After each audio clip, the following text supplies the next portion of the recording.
آپ دیکھ رہے ہیں Vasudev shorts ji Supreme Court of Pakistan میں کھلی فضا میں آفریدی صاحب یعنی چیف جسٹس آف پاکستان جناب یحییٰ آفریدی صاحب نے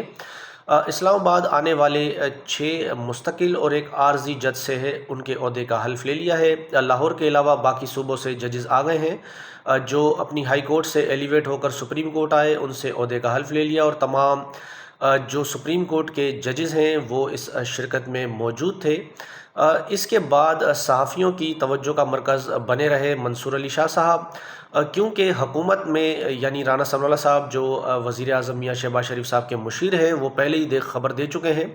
کہ حکومت جو ہے وہ 2 ججز سے تنگ ہے اور ان کے خلاف کوئی ریفرنس لانے جا رہی ہے۔ تو اس پر صحافی نے سوال پوچھا منصور علی شاہ صاحب سے کہ آپ کے خلاف حکومت جو ہے وہ ریفرنس لانے جا رہی ہے، تو منصور علی شاہ صاحب نے کہا کہ اس میں ڈرنے والی کوئی بات نہیں، میدان چھوڑ کر نہیں جائیں گے، لڑتے لڑتے جائیں گے، حکومت کو آپ ریفرنس لانے دیں، ہم اس کا مقابلہ کریں گے۔ اس کے علاوہ ایک سوال ان سے اور ہوا کہ آپ کام نہیں کرتے، تو اس پر انہوں نے کہا کہ کبھی آپ کو فرصت ملے یا ٹائم ملے تو آپ رپورٹڈ ججمنٹ جو ہیں وہ سپریم کورٹ کی ویب سائٹ پر ہے،